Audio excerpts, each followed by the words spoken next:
Hello, everyone. Thank you so much for joining us today. I'm very excited for our conversation on the legal challenges to the U.S. climate disclosure regulations. We'll also be talking today about the no regrets moves that companies can and should be taking to prepare. My name is Helena Colley. I'm the general counsel here at First Street. For those that are not as familiar with us yet, First Street helps companies connect physical climate risk with financial risk by providing extensive data about exposure and damages associated with a whole host of severe climate events like flooding, wildfire, and hurricanes. We do this at an asset level by using each building's location and physical characteristics to understand what are the unique risks and how are those going to change over the next 30 years as a result of a changing climate. So companies are leveraging our data right now to protect their assets, protect their bottom lines, and importantly for today's conversation, to get ready to respond to climate disclosure regulation.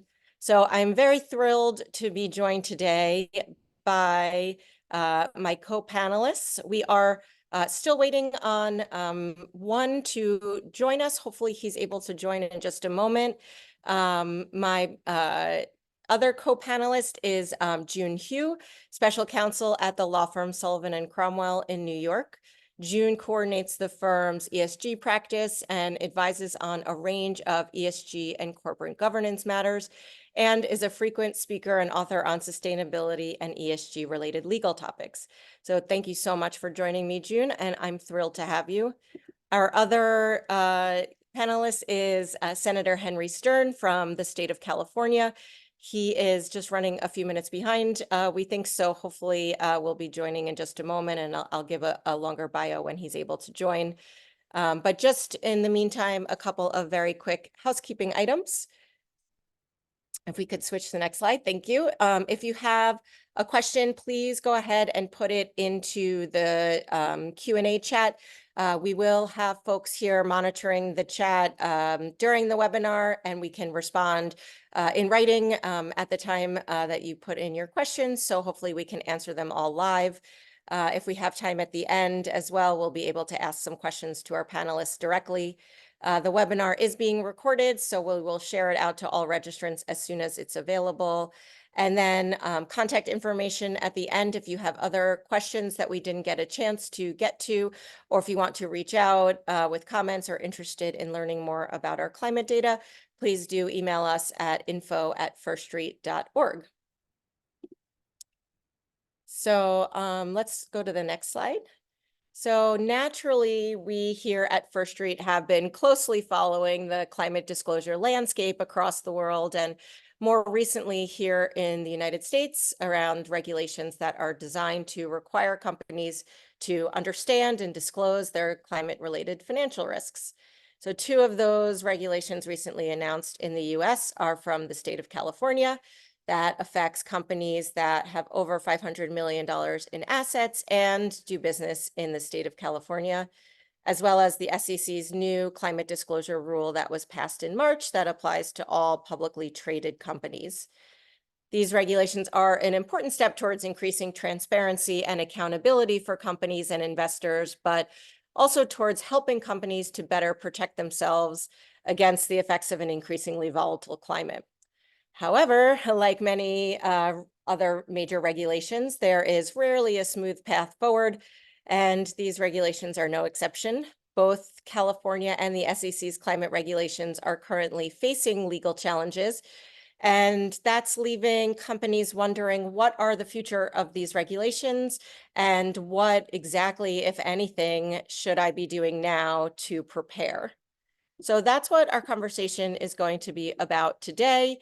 June, I would love to hear a little bit from you. We can turn off the sharing right now for a little bit while we just have a conversation. Thank you. I'd love to hear from you, June. Just if you could share with us, what are the legal challenges that have come up with regards to the California and the SEC climate regulations, and where do those stand as of today? Yeah, I think thank you first of all for the introduction. Very happy to be here. and talk with everybody, and really looking forward to the conversation, especially once the senator joins. But if I may get us started on the legal challenges facing these requirements, which are imposing quite a bit of uncertainty. And I think one thing that maybe many in the audience are scratching their heads about right now. They're really very similar issues at play in each of these litigations, and I'll slice and dice them a little bit. And part of why there are subtle differences is because of our federalist system, right? There's the federal government, which is allowed to do certain things permitted by the Constitution. And then there's the state government, which have authority to do a much broader swath of things under our federalist government, and they're considered co-sovereigns subject to some limitations. So what are the actual legal challenges? Well, so I'll start with California. When the California laws were adopted, and in particular, we're talking about SB 261, which talks about Task Force on Climate-Related Disclosure, TCFD-aligned risk, governance, et cetera, disclosure, plus SB 253, which is the law requiring Scope 1 through Scope 3 reporting. When they were first enacted, very soon thereafter, there was litigation from the U.S. Chamber of Commerce and others saying that, one, these laws are not permitted by the First Amendment, meaning, can a government authority compel corporate speech on these topics? And then the second argument at the state level is one, I just alluded to, which is preemption. What is the role of the state government to regulate here when maybe this issue is already been regulated on by the federal government? And then the third is extraterritoriality, meaning what is the scope that a state can make laws to cover, right? So if I'm in California, can I really regulate conduct that's well beyond California? And what kind of connection do I have to have with California to be able to enforce a California law on a non-California company? On the federal level, you'll see some of these arguments are the same and some of them are different, right? Just because of the role that, the SEC as a federal agency plays in our federalist system. So when you talk about the main legal points, and, this is boiled down from 10 different petitions filed by both pro-climate groups and other groups who are opposed to climate regulation altogether, and some people who are frankly probably in the middle of that spectrum. These arguments boil down to three main points too. The first one you'll remember at the state level, it's a First Amendment argument. Can a government authority compel corporate speech on climate? The second argument, what is the authority of the SEC as a federal agency? Meaning, can the SEC in particular require disclosures on this topic? Did Congress give it the authority to do so? And then the last argument is it's one very particular to the role of an agency. It's the Administrative Procedure Act argument, meaning did the SEC, when it was making these rules, take the appropriate steps and process to ensure that there was, opportunity for market feedback, et cetera. Thank you so much. That's really helpful. So the next question then is, what is the timeline for these legal challenges to play out? Where do they stand as of today? What are the steps that both the SEC and California are taking in response to these challenges, and how might those play out over time? The timeline is not totally lined up as between the legal challenges in California and the challenges against the SEC. And that's because of a quirk of the security laws. So under the security laws, you're actually able to bring a challenge against certain types of SEC rulemaking, including the ones that we're talking about here, directly in a court of appeals. So when we said, these diverse groups brought petitions challenging the SEC, they brought 10 petitions in 6 different circuits, and they were finally consolidated in the Eighth Circuit at the end of March.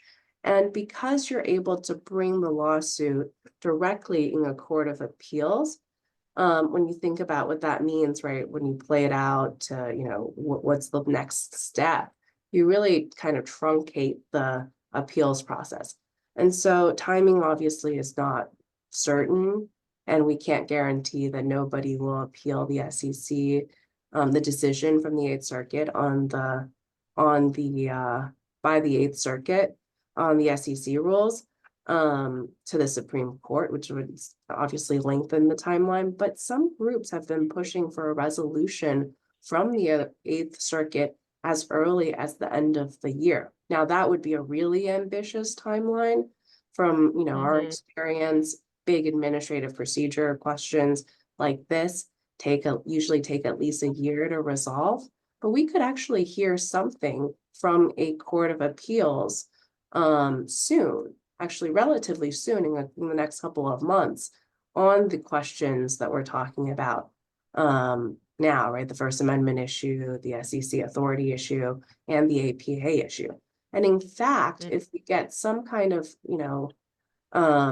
pronouncement on the First Amendment issue, it may impact what happens in the California lawsuit as well, right? Because the California lawsuit is one that starts in a lower court and will have to make its way all the way up in the regular process. And when we think about some of these challenges, like the First Amendment challenge, that would apply to, federally across the board, what does that mean in terms of the impact to other states that may be getting closer to enacting their own laws, right? There's New York, Illinois, Minnesota. There are other states that are kind of following in California's footsteps and starting to draft and bring forth their own climate disclosure rules. So with these legal challenges pending, what does that mean for how other states should think about their own rules? I think Senator Stern will be the first to say, right? California has been a litmus in many areas of ESG lawmaking, and this is certainly no exception. But I do think, whether you're hearing about it from the SEC side or on the California rule in that litigation, I think not only whether ultimately the rules will be upheld will be important for the state of 50 state ESG lawmaking, but how the decision comes about will have a really significant impact and will likely, if other state legislatures are being smart about it, influence the drafting, the scope, the breadth of the requirements that these states are putting forward.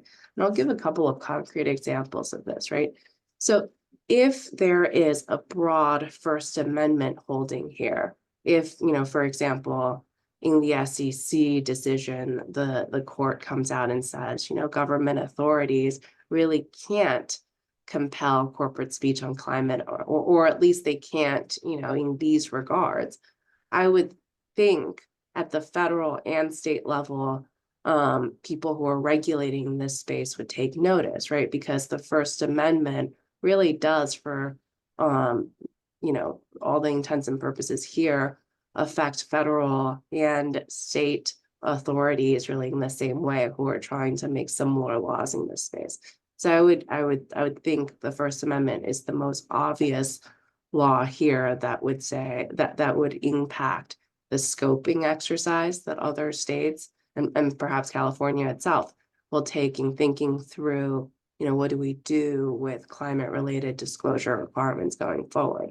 I think if you're hearing, from the Eighth Circuit, something about the authority of the SEC or maybe the Administrative Procedure Act, that's a narrower holding that states may say, oh, it doesn't really have that much impact on me, right? Because, if the SEC can't do it, that says nothing about what I as a state authority have the power to do in terms of climate. And, even more so on the Administrative Procedure Act, even the SEC can say, okay, we had the authority to make a rule here. We just, next time we bring it up, if we do bring it up again, we'll just take a slightly different process. So I really do think, as states are considering watching this space very closely, as I know they are, a big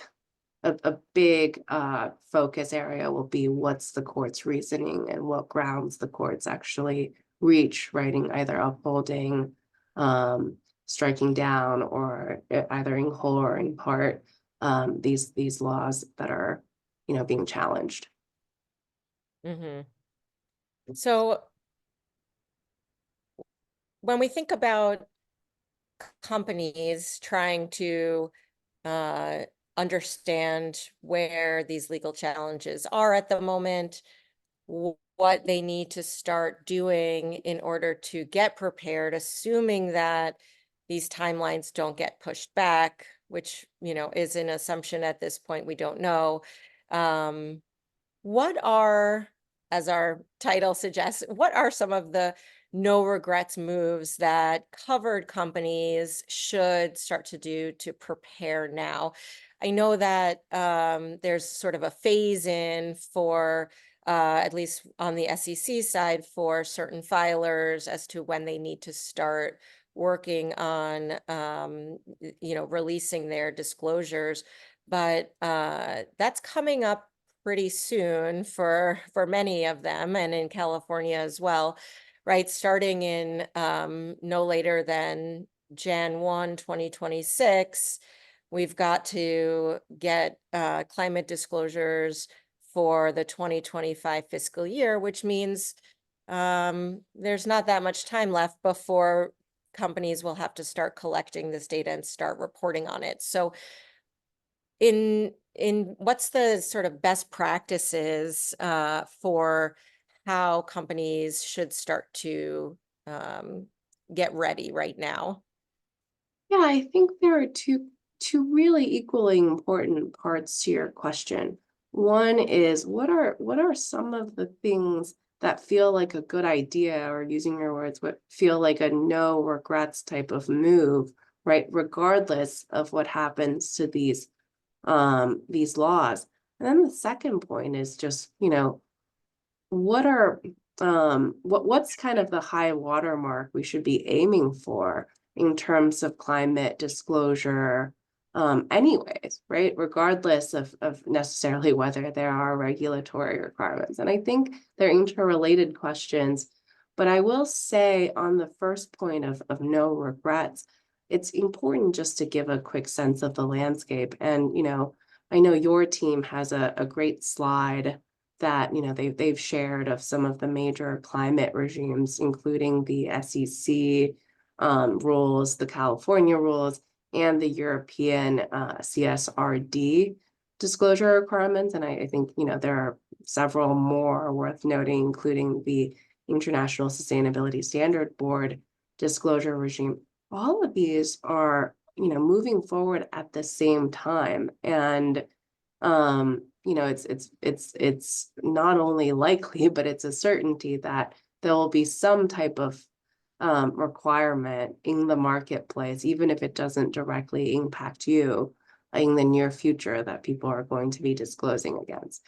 And when you think about it that way, and you think about the many areas of overlap between these requirements, even though there are key differences, thinking about creating disclosure, uplifting your current disclosure practices so that you're able to produce high quality information that can withstand regulatory scrutiny, that can withstand the increasing shareholder scrutiny on these types of disclosures. That feels like a no regrets move, right? Regardless of whether two specific sets of requirements are going to survive litigation.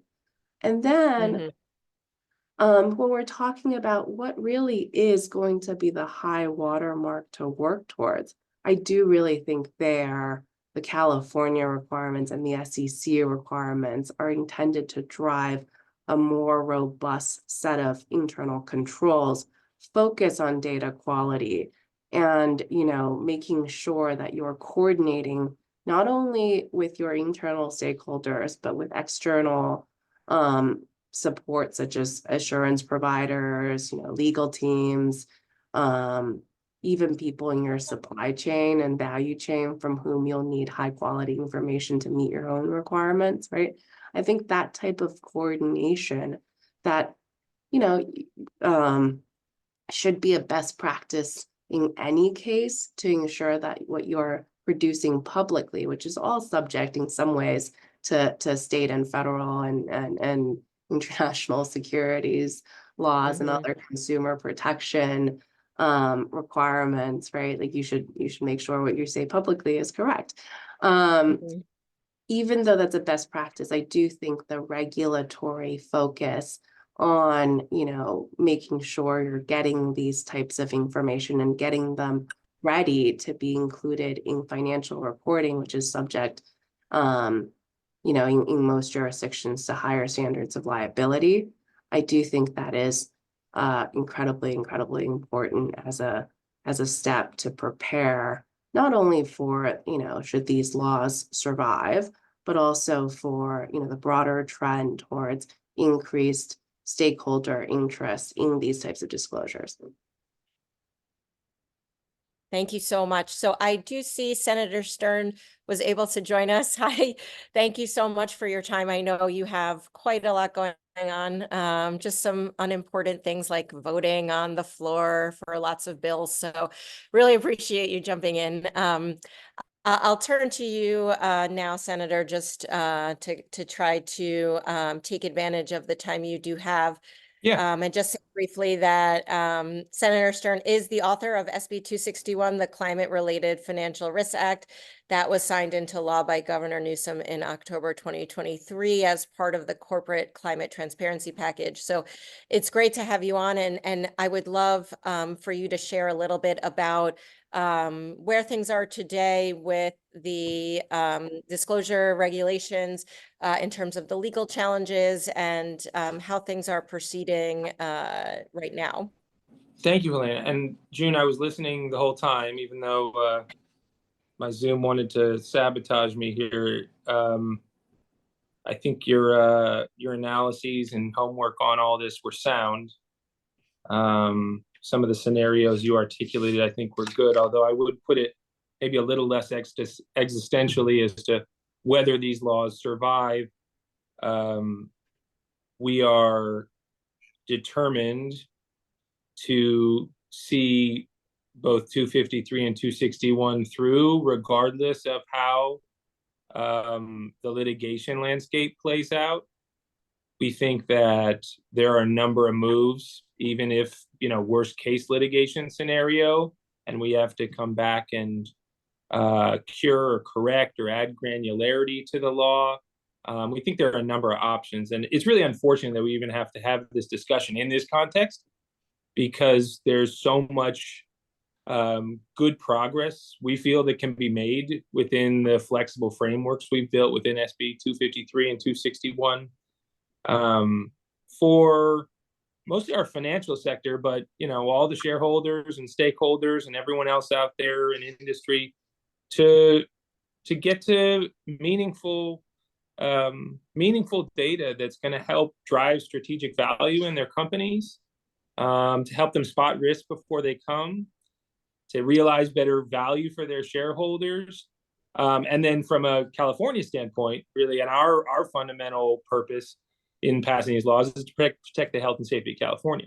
And so originally, I'd written these laws as one law, and we decided after some discussions to break them out into 253 and 261. So here we are, but now we're back together, passing together, being sued together, being signed together, but also being funded together. I guess, I know you briefly got into it, but I think in terms of the political risk calculus that the community may be trying to analyze, I think any kind of blips in the radar or concerns initially, say, from our governor have really been abated. And what you're seeing now is a pretty unified front in California as to how we move forward, and a larger context too. I think our discussions with the Europeans, both with the EU directly.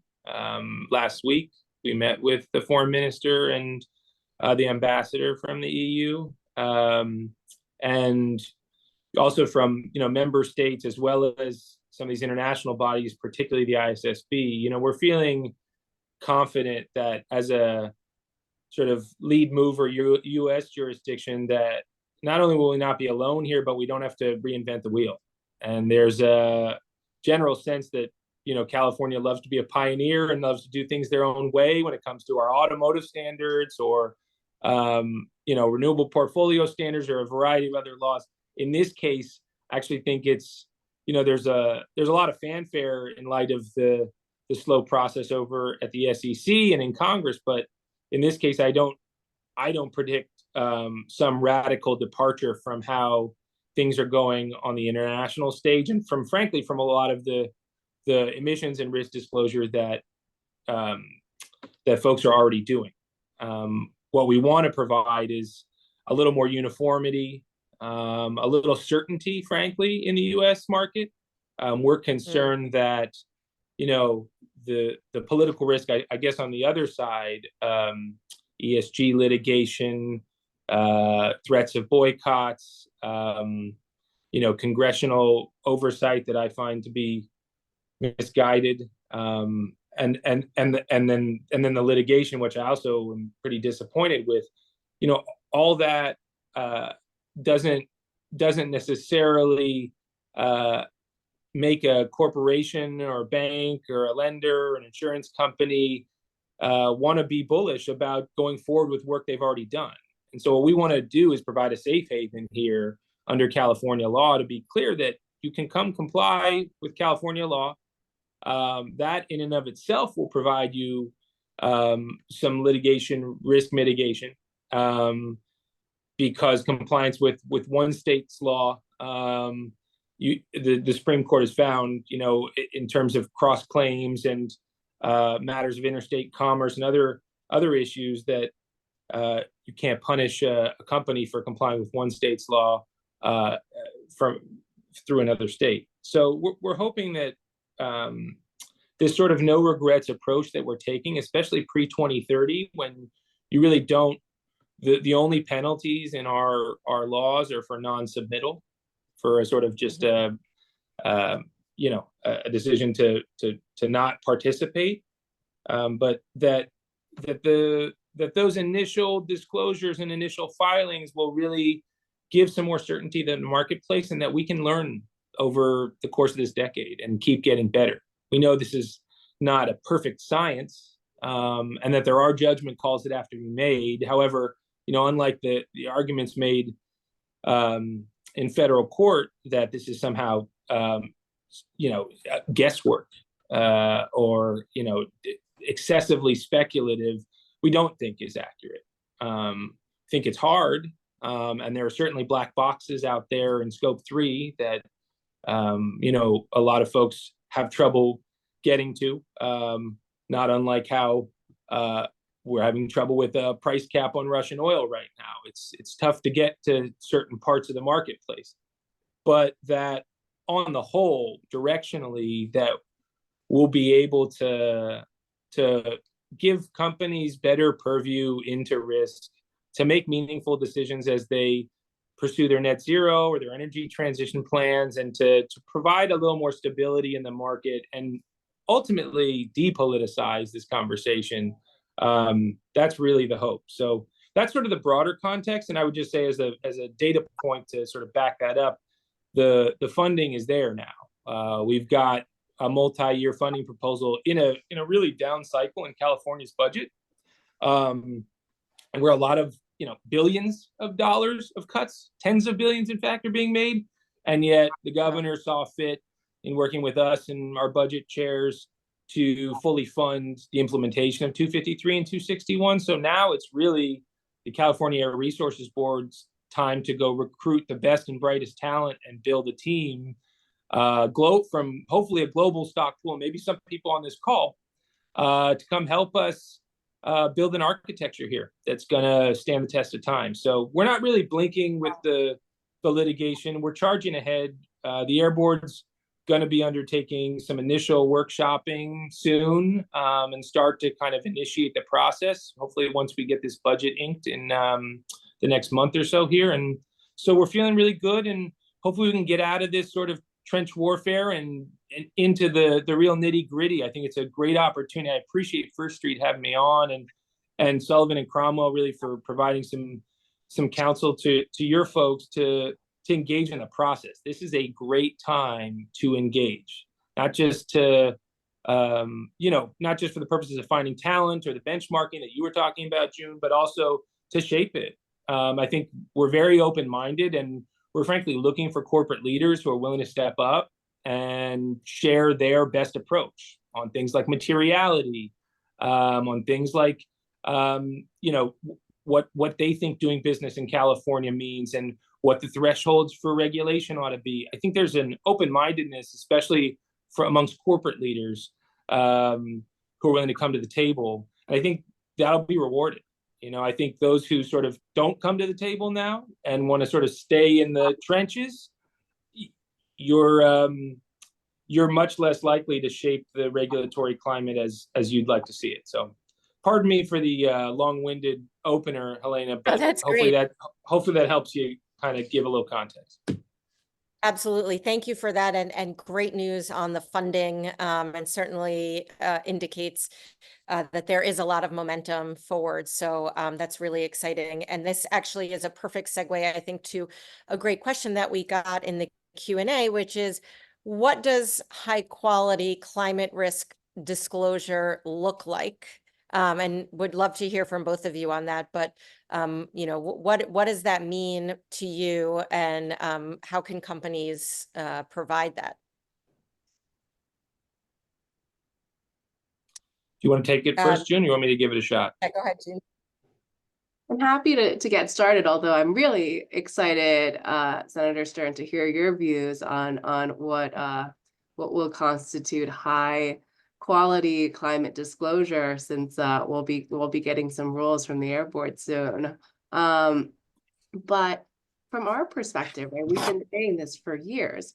If you're going out there talking about your climate risk, your climate strategy, your climate governance, really these disclosures are in significant ways no different from your disclosures on any other topic, your governance, your risk management, right? You wouldn't dream of going out there and just saying, oh, I wave my hand, or have a external consultant only to kind of put together some disclosures for me, and then there's not really a robust review process internally. So I think as a lawyer and as someone who is extremely risk averse by training, I really do think the first step to high quality disclosure is disclosure that you've prepared thoughtfully through a robust system, through adequate internal checks that your company can stand behind. I guess I would just add to that, there's no magic formula here. It's really about making a good faith effort based on the available data that you have, to take a reasonable effort at analyzing both your risks and your emissions profile. We know that there are sort of unlikely, sort of counterintuitive, I guess, scenarios with things like financed emissions, where you see, sort of global securities, market fluctuations push up or down your emissions in ways that you might not anticipate, or maybe in your mind as a corporation say, oh, well, my emissions just went up, even though I'm putting more money into my ESG portfolio. Am I going to be dinged for that? This is not supposed to be a sort of ranking or a name and shame scenario. You don't win if you have the lowest emissions, and you don't lose if you have the highest. I think it's really about trying to help the companies themselves get the best available data, and really pushing on the quality of data. And that's where I'm excited both about internal functions and really empowering not just the sustainability teams, but as the CSOs become the COOs and integrate into the CFOs, that you operationalize some of that data and then start to work with some of the incredible tools we've got with artificial intelligence, with some of the third-party software that's out there, the ability to kind of make calculated estimates on jurisdictions that you don't fully understand or where there may be, question marks. What exactly is the carbon intensity of the power grids in certain parts of industrial, southeastern China? We can make estimates. It might not be exactly right, but I think the point is to take a fair shot at it, and quality will improve over time. But we, again, getting back to that safe haven concept and that sort of the intent behind the law to be encouraging experimentation, I think high quality is going to look different depending on who you are and who your clients and partners and where your contracts are. And we want to build a framework that's durable enough, and a political climate that's durable enough so people feel comfortable coming forward, and that, again, it's not sort of this, who's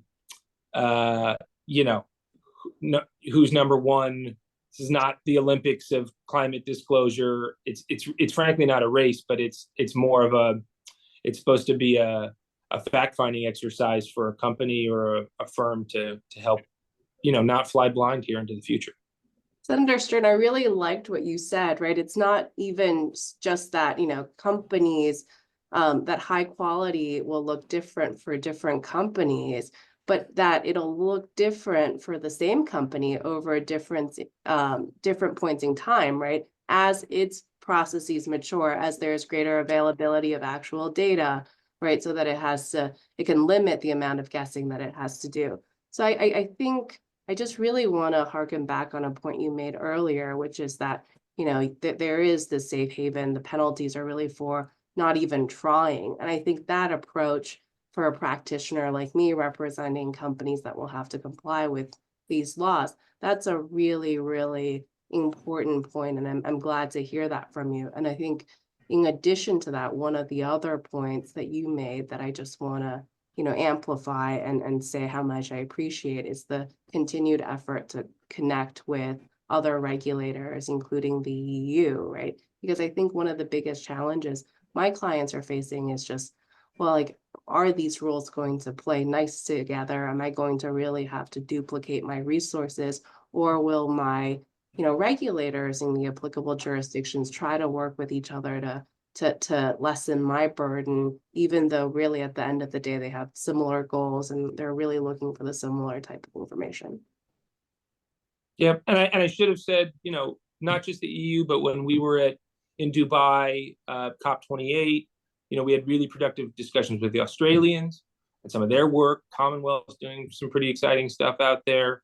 There are some Asian jurisdictions also that we've been in discussions with. We just recently signed an MOU with Singapore. So we're, and then the Canadians we know are going down their own path, and we've been in discussions there too. So, ultimately, hopefully there's some kind of global passport here, right? Where you can file one set of forms, especially for those who have a sort of multinational footprint. We know that there's some that have sort of a more domestic profile. We have regional banks, regional companies, but especially for the multinationals out there, that's the kind of regime we'd like to be able to erect.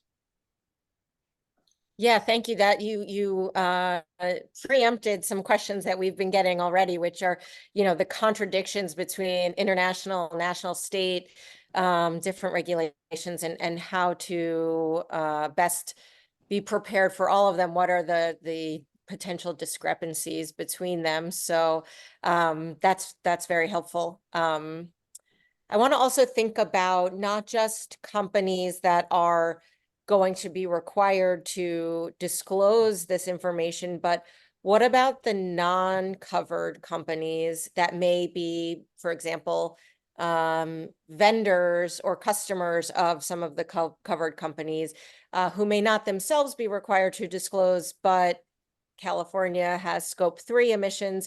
What should the non-covered companies be preparing to have on hand for for themselves to be able to kind of assist for those covered companies?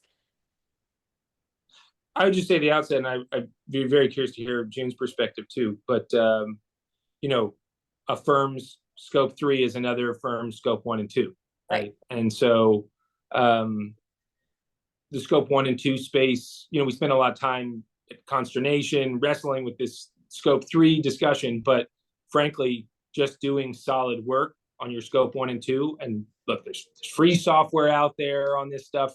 They're proprietary.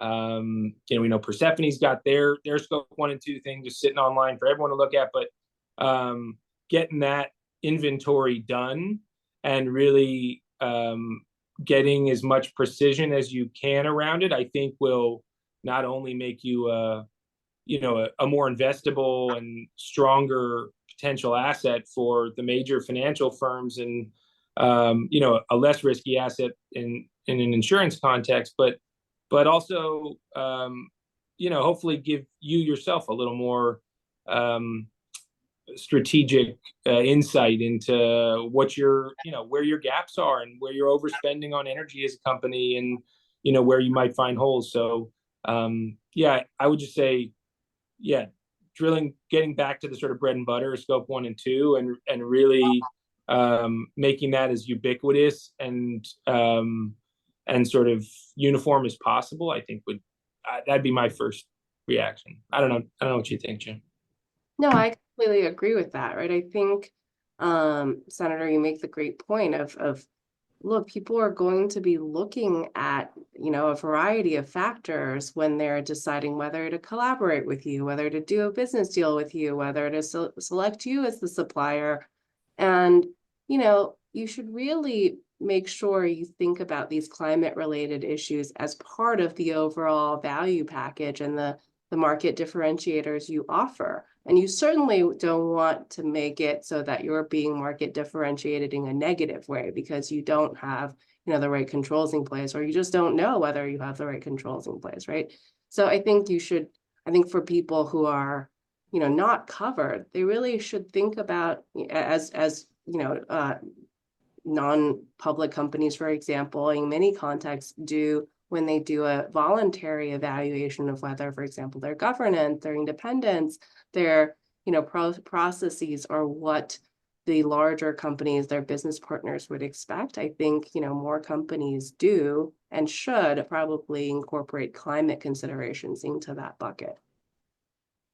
What we always hear is that there's actually no shortage of capital out there when it comes to investing in you know, emissions reduction technologies. You know, in the ESG space, it's not a lack of capital, it's a lack of investability, right? And so I think the mountain of capital grows daily, and those who get that work done now are going to reap the rewards. Absolutely. So last question for you both. What, if any, are the kind of unknown variables that could come up that companies might want to start thinking about?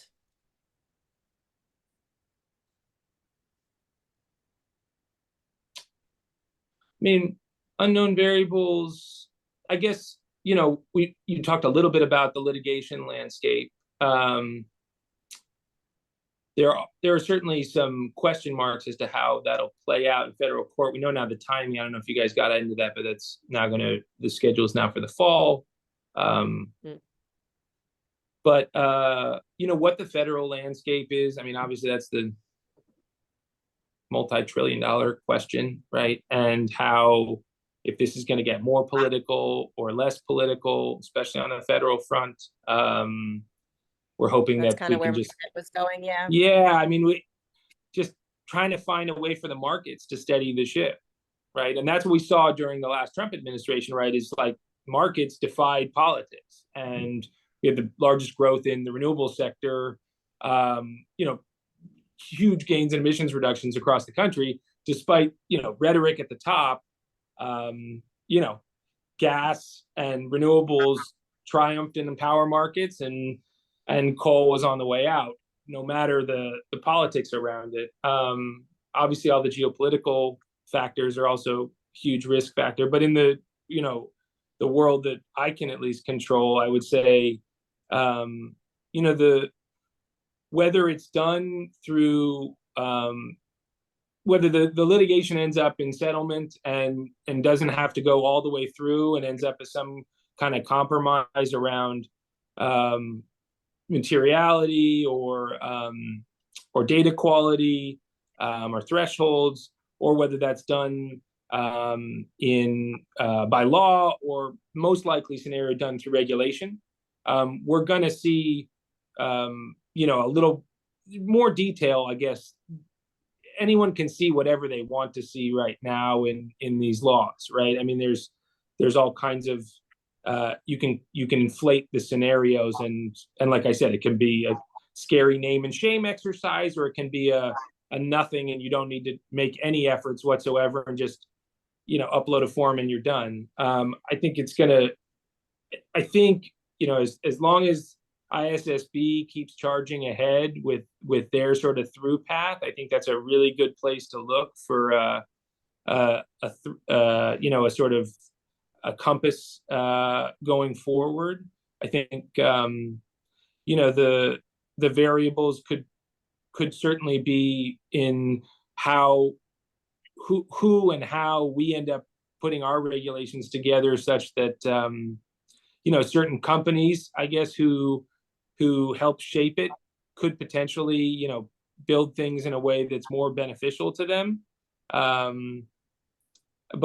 at this point, yeah, I see the risks and the variables more as the sort of macro as opposed to the micro.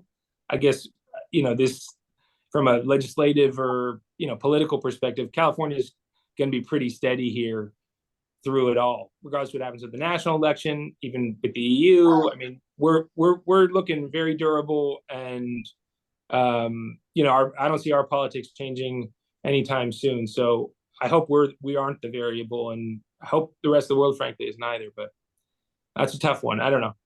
Yeah. June, any thoughts on that? I think in this moment in time, right, it's almost harder to say what is not the variable than what's the variable, especially at that macro level, right? Yeah. I think, as Senator Stern said, there's the elections, there's what the Supreme Court's going to do this year and in the coming years, right? Senator, I know you're a law professor like myself. It's an exciting time, certainly for the students who are really getting to see the living Constitution, right? So I do think there's a lot up in the air. But one thing I want to say that feels like it's going to be, at least in the near term, a constant, is that this focus on climate and good climate disclosure really isn't going to go away, right? You don't have to win an election to be a shareholder that brings a shareholder proposal or a lawsuit. You are, you're going to get people at the state level or even internationally who are going to be still focused on this issue, no matter which way the presidential election gets decided. So I really don't think that the regulatory attention is just going to suddenly go away, depending on what happens in November. And I think we've heard from Senator Stern that, California will in many ways be a constant that way, which I would only expect. And then I think, what we really saw too, right, during the Trump administration and now, is that the investors, many of them, although, there's changes in that sphere, to kind of, smaller degrees, but there are a lot of them who are really focusing on, are you greenwashing? Do you have a governance process in place? Are you doing good risk stewardship and all of these things? I think really, given all the changes that are in the air, one thing I would say that isn't going to go away in the near future, no matter what we get on the social, political, broader landscape, is this attention on whether you're doing the right thing here in giving the correct information to the market, giving good quality information to the market. And maybe I'd just add, as you're saying this, the instinct on my end is like, okay, what are the variables, risk factors? And I think about us, right? I think about government or the political risk. In some ways, and maybe this is because I'm no longer in the private sector, but how the private sector behaves is a big question mark for me, because I was frankly surprised to see that sort of right out the gates heavy-handed U.S. Chamber lawsuit, when I know so many members of the Chamber, major members on the national board as well as in the California Chamber, are doing exciting work and being incredibly innovative and productive, and those who took part in the tabletop exercise, the Federal Reserve recently, and being forthcoming about the challenges they face. I mean, that all seems so productive. And so I think, I guess for me, a big question mark is, are we going to sort of stay in this mindset of an anti-shareholder, sort of a corporate invincibility model where it becomes the Wild West? And, the Exxon litigation against their shareholders is just one case in point, right? But this notion that somehow the First Amendment in the U.S. is going to give corporations this sort of, everyone does whatever they want on their own, and that there will be no sort of broader uniformity across the marketplace, and that the market itself won't be demanding that kind of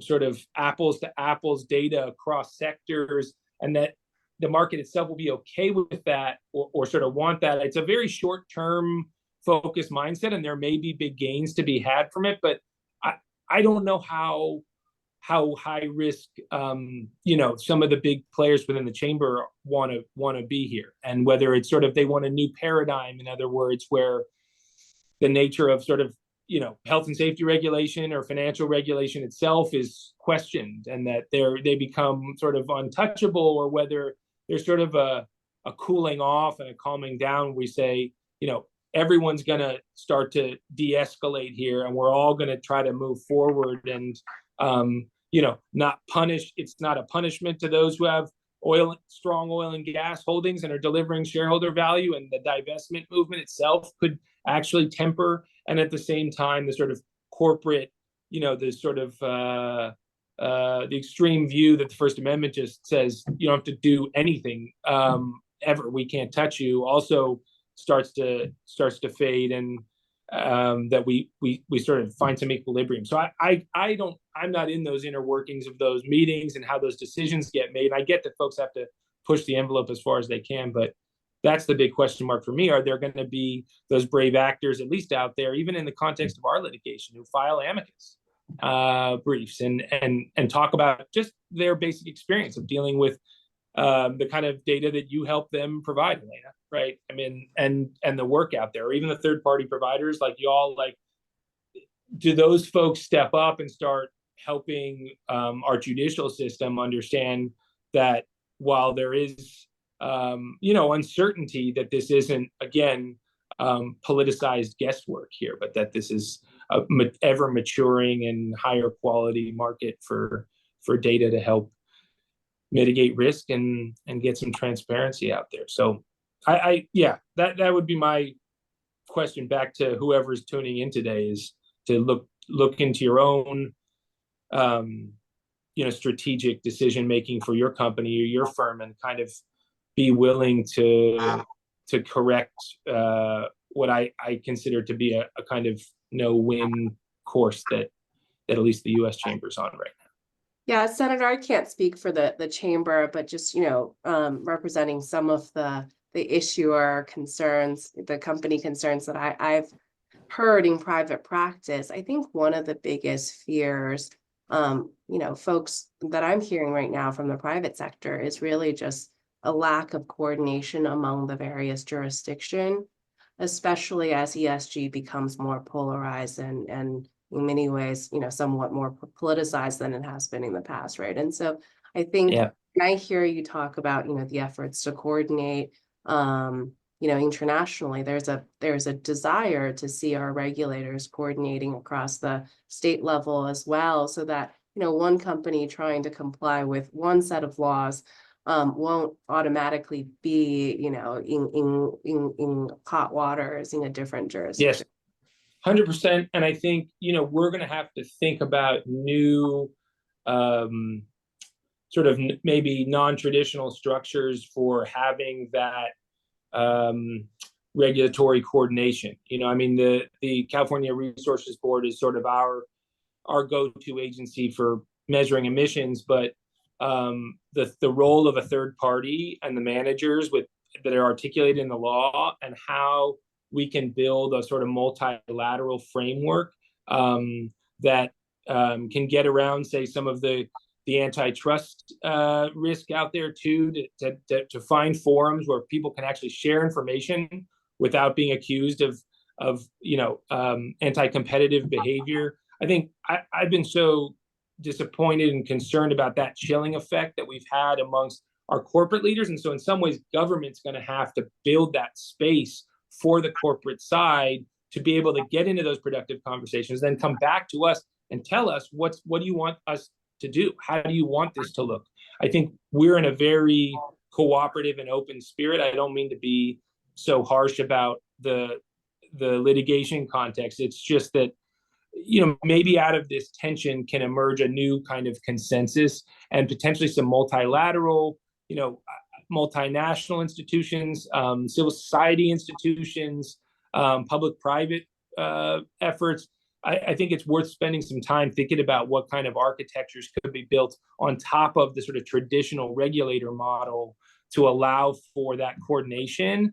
And, we mentioned ISSB earlier, but it's those kinds of frameworks, but also, some of the things they built. I was intrigued by what Australia has managed to do with some of their institutes around this work. And I know that effort's looking to be built out again in New York.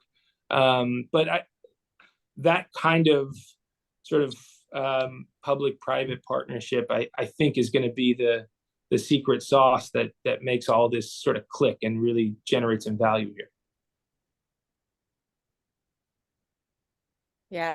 Wow. Thank you so much. That was really, really interesting and fascinating. So I think we'll end on that note. I know that Senator, you've got to get to session.